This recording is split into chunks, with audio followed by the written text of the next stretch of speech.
Alright, so I just brought out a random model horse for this. She's really cute. She was my weanling grail. I was gonna pull out my Sanskrit resin and do like a grail video on how I got her, but I have all this stuff. I'm trying to organize my studio. I have all this stuff in front of the shelf, and this is the only girl I could get to, so but this is one of my weanling grails, and she's really cute. And I like Chris Jolly's work, and she did this girl for Peter Stone for Christmas. She's really cute. Alright, so I wanted to do this video, and I don't know if this is a tag or not. I can't remember. It might have been when I had my old channel and I never did it. But how I got into collecting story. I basically my mom had briars when she was little. Like, she got them from, like, the Sears catalog. Like, my grandparents would get them for her. And when I was about 3 years old, she gave them to me. And they were, like, the classics, like the Black Beauty set and the Black Stallion. They were really cool. And they had, like, all their original boxes and stuff. And so I sat them up on a shelf, and I played with them. And I dropped them off the shelf a lot of times and broke their tails and legs. And I still have them in a body box. They're kind of like the ones that have been waiting for repairs for like 5 years. So I never got them repaired yet. But, so then I started to I really liked them. And then, so I had them for a while. And then I don't know how I found out about Briar Fest, but somehow my mom found out about it. And, so I was like, alright, that sounds cool. And I think that I don't remember how old I was. So it was like 2005. So, we got the tickets and all that stuff. And I went with my grandparents, and it was really hot. Because I'd never been in Kentucky before, and I was like, oh my goodness. That was the year that the celebration horse was the Fire Magic. That was like the medieval year. And that was really cool. And I didn't really know how it worked at the time, so I was like kind of confused. I went to the Clarion and with my mom, and we were like so confused. We left because we didn't know that people were selling out of their rooms. We were very confused about that. And we went to the swap meet that's in the big room with the tables, and it was just crazy, and we were like, no way. But that was a lot of fun. And I did some I think my mom did a Arabian halter making contest or a class with Jennifer Wilson, the one that does the really cool Arabian costumes, and I think I might have did an etching class. And so I was like, alright, well, this is pretty cool. And I got like a couple of briars. I got Madison Avenue, and yeah. So I started to look into it more, and I started to get the Just About Horses magazines.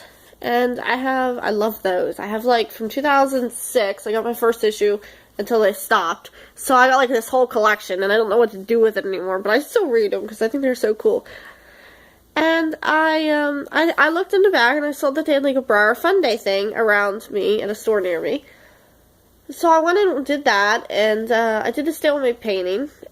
And so I started to do that, and I started to buy more briars. There was a shop near me, so I started to buy more briars, and I played with them at that point, and I got some tack. And then a couple years later, in 2008, I went to Briar Fest again, and that was the year with Alborozo, or whatever. And I did some more customizing classes, and I was like, alright, well, this is pretty cool. I mean, like, that you can take a briar and do this, paint it, etch it, whatever. And I understood the Clarion a little bit more then, and I got more horses, and I actually understood the special run line that year, so I got some special runs, and I don't even have Alborozo anymore. I tend not to keep any of the special runs and celebration horses I get at Briar Fest. I don't know why. I shop at the Clarion a lot more than I actually do Briar Fest. Sorry, I'm sick. But, so I came back from that, and I actually found out about Model Horse Sales Page. Was that 2008 or 2007 that Alborozo was I don't know, it was one of those years. And I found out about Model Horse Sales Page, and I started to, buy horses, and I did my first trade. And that was a disaster, because I had a Nakota, and I traded it for one of the weather girls. And this Dakota, I had taken him out of the box once and decided I didn't like him, so I put him back in the box. And he had, when I took him out of the box, he had like this, his front hoof was like filed down in the front.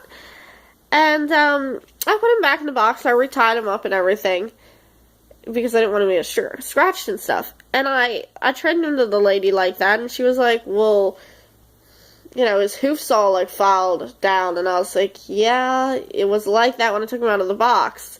And she didn't believe me, and it was a whole thing. And I was young, it was my first trade, and I wasn't really sure how to defend myself. And I should have took pictures, I guess, of it before I sent it to her.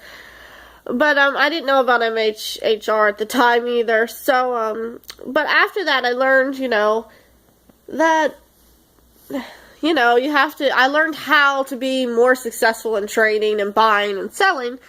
So then I started to do a lot of trades, and I found out about custom, or, like, the top LSU customs and resins and Peter Stones.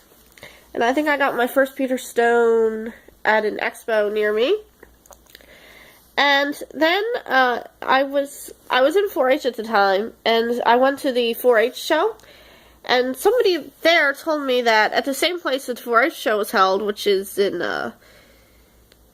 Harrisburg at the Farm Show building, like a huge banquet hall upstairs, it's really nice, they told me that there was a show there, like in the same month, in October. And I was like, oh, okay, well, do you have any information? And they gave me the information, and it was the Intermediaire Live, Intermediaire Intersport, and that was in 2009, yeah.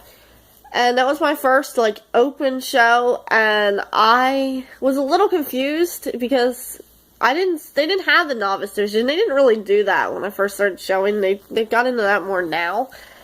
But I was really confused, and I just asked a lot of questions, and that is what you need to do when you're going to your first show. And I actually, I had a horse that was like reserve champion or something, so I was like, well, you know, this is pretty cool.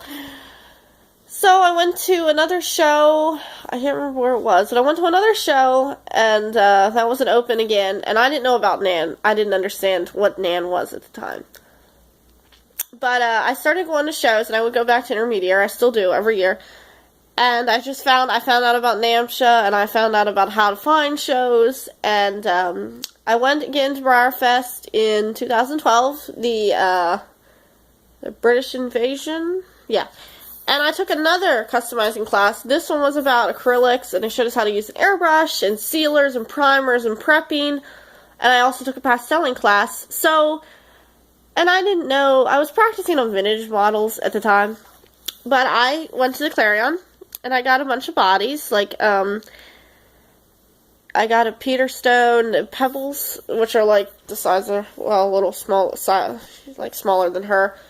I got a Warm Blood and an American Saddlebred, and they were like $3. And I took them home, and I primed them, and I used the acrylic, what I learned about using acrylics and the pastels, and I put those two together, and so I did like an acrylic base, and then I layered pastels on top, and I really like how he turned out. I did the Warm Blood first, and I was like, okay, well, he turned out pretty cool, and I was really proud of him, and I did the American Saddlebred. I did a dappled buckskin, and she still places for some reason.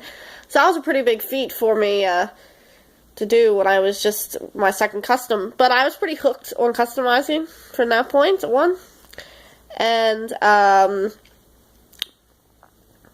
so I started customizing and practicing a lot, and I did an ish that I got that I had him and I didn't like him. So I did an ish, and I did him to a sunburnt black, because at one point I was like more comfortable painting that color than any other color, so I did a lot of that color, and I just practiced and practiced, and I learned a new technique for hooves, and I did him, and I was really proud of him, and he just recently placed at, I moved shortly after that BriarFest, and I couldn't find him for like 2 years, but I did find him, and I just showed him for the first time, last month, maybe? I don't know when it was. But he placed third out of a huge class, and there were some really top LSU customs that he placed over. And the judge is really tough, and, yeah. So I did him, and I did a lot of sunburn blacks, and I did just a lot of practicing and testing out with new techniques. And then I went again in, 2013, I went to the, Western themed Briar Fest, and I met up with my online friend. I met her in 2012, too. And I got, a lot of more customs and resins, because at that point I decided that I didn't want to do briars anymore. I wanted to, I'd been showing for a while, and I just was like, briars are boring, and it's just like they were all the same models in the class. So, yeah, I'm going to do this in 2 parts, guys. I know I do a lot of my videos in 2 parts, but this is going to take forever to upload if I do it any longer. So I'm going to come back and finish telling you guys about this, and I hope this wasn't too boring. Alright, I'll see you in a little bit, guys. Bye.